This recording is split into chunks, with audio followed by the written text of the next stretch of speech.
Безнең халык театр ярата. Үдиклеләр бигрәк тә. Һәм бу гаҗәп тә түгел.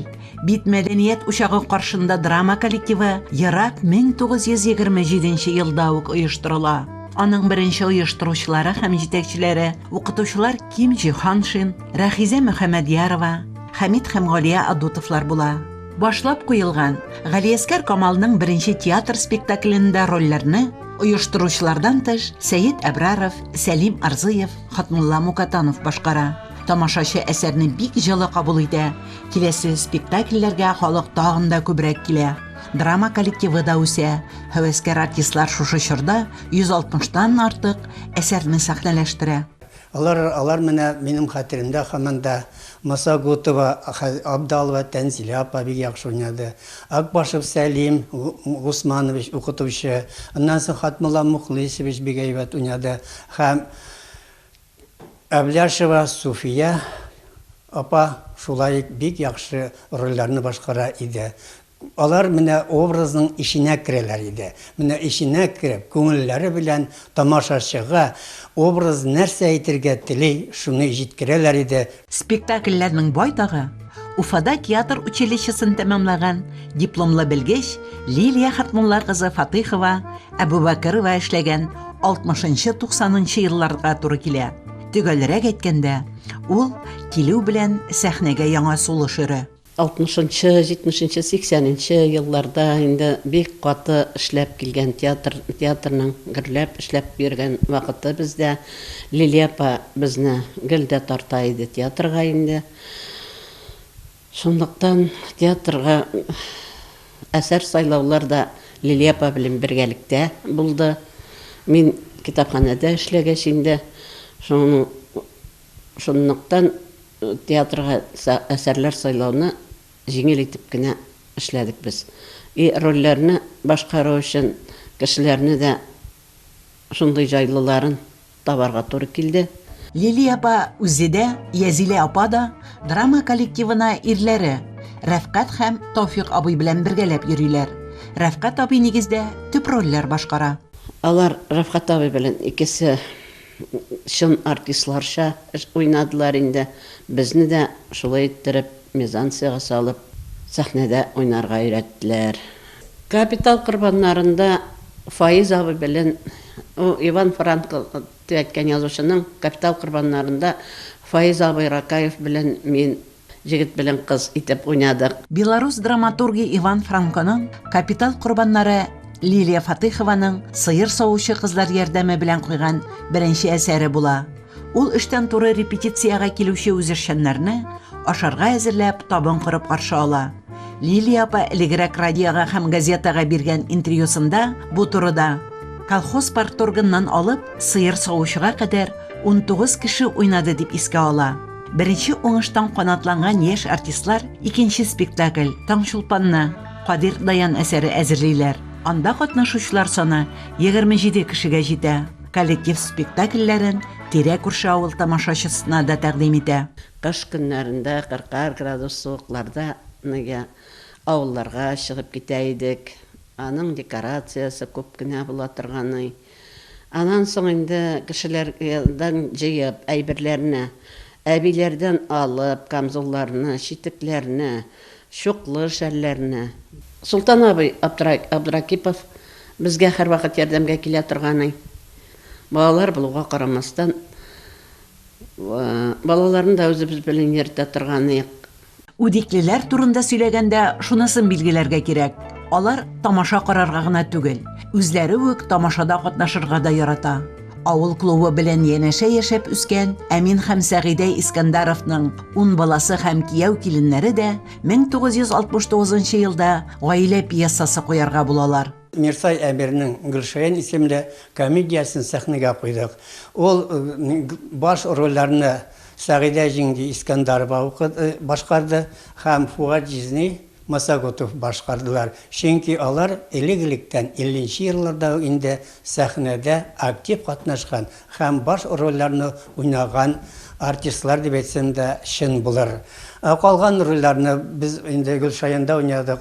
Абдалов Мәҗит, безнең кияү була, Искәндәров Хәлил, аннан Мәсғүдә Искандарова, аннан Мәлик Искандаров малай ролін ойнады, Фаиq Ракаев ойнады, һәм мин ойнадым. Аннан соң бізден башқа әлі бұл Гүлшаянда ойнадылар. Юсупов Рафхат староста ролін ойнады, һәм Абубакиров Рафхат шулай сәүдәгәр ролін башқарып шықтылар. Комедияны да, артистлар уйынын да тамашачы яратып карый. Искандаровларны башка авылларда да бик җылы кабул итәләр, алкышларга күмеп озаталар. Сәхнәнең тылсымы шунда. Бер аяк бастыңмы, тиз генә җибәрми ул. Искандаровлар гаиләсе тагын бер әсәрне сәхнәләштерә. 1970 елында инде икенче яучылар адсыда иштәлекле комедия түгел, пьеса иде. Шу ансында башкардык. Бунда инде бары тик Искандаровлар гына, Әмин Җәүри генә идем.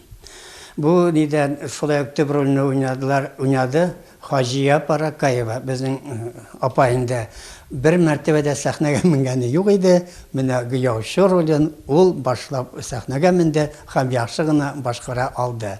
Башка рольләрне уйнадылар Мәсғүдә Искандарова, Фуат Мусагутов, Наил Искандаров, Хәлил Искандаров, Наиля Искандарова, Әнүзә Искандаровалар уйнадылар. Искандаровлар гаиләсенең даны Казанга тиклем барып җитә.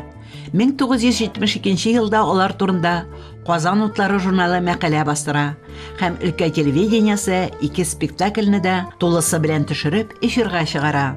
Шул ук елларда җиңел кулдан мәктәпнең укытучылар коллективы да язылмаган законнар спектаклен әзерләп куя. 70нче еллар башында авыл клубы мәдәният йорты дип үзгәртелә. Моңа тиклем халык телендә завклуб яки клуб мөнире булган Лилия Хатмулла кызы сәнгать җитәкчесе булып китә. Директор итеп Гаплажан Аптукаев билгеләнә. Үзешчән драма коллективына алмаш әзерләү максаты белән Лилия апаның мәктәп белән ныгыткан элемтәсе нәтиҗәсе булып, сәхнәдә ел сайын 9нчы класс укучыларының спектакльләре гөрләп бара. Лилия апа белән Рафкат абыйның үзләре белән гастрольгә йөреп үскән балалары да спектакльләрдә балалар ролен уйный башлый. Әлбәттә, күп коллектив белән дә эш дәвам итә. Бу чорда Лилия Фатихова мәдәният йорты белән җитәкчелек итә. Ә сәнгать җитәкчеләре булып Резида Каримова, Раушания Аблешева һәм башкалар эшли.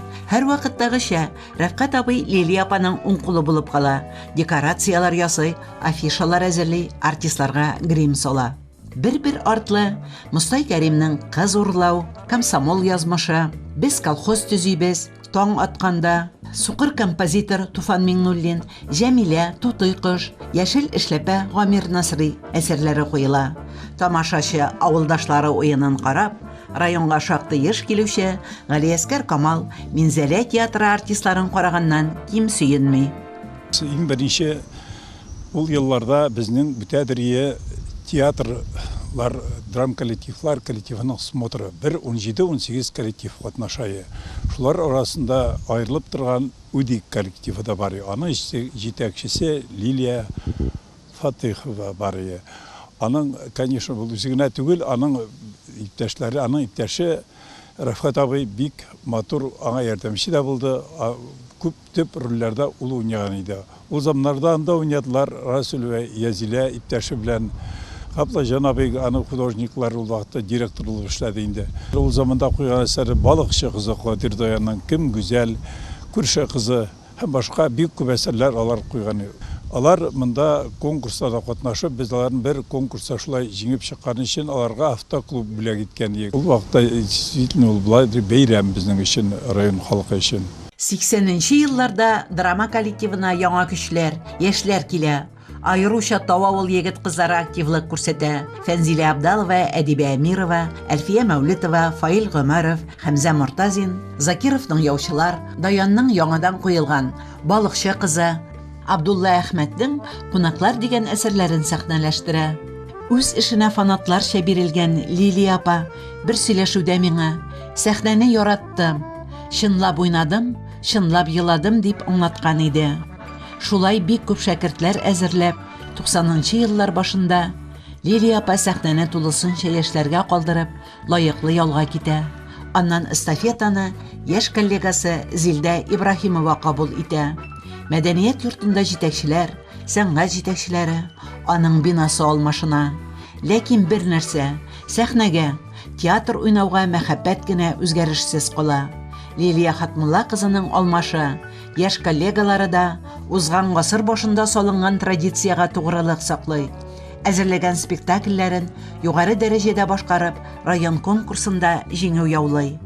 Үзен белә башлаганнан бирле сәхнә артында үскән Лилия апаның өлкән кызы Чулпанга да сәхнә җенә кагылуы гаҗәп түгел.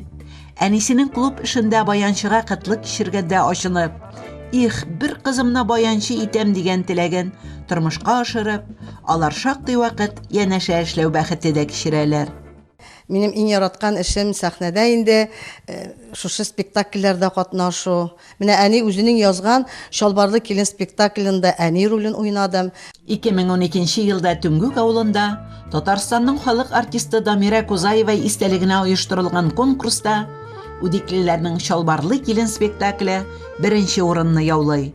Шулай ук иң яхшы хатын-кыз роле һәм иң яхшы ирләр роле номинацияләрендә Алия Кәримова белән Ильяс Мансуров та җиңүче булып таныла. Түңгүк авылында конкурс булган инде, беренче урын алып кайттык. Безнең Нафига ханымда менә иң истәлекле калган шушы Нафига ханым ролен уйнадым инде. 4 пәрдә безнең өлештән тора иде.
Төп эше шофер, электрик, сыер савучы, укытучы булган ир-егетләр һәм хатын-кызларның эштә дә, гаиләдә дә, клубта да өлгерүенә, фидакарлыгына сокланмый мөмкин түгел.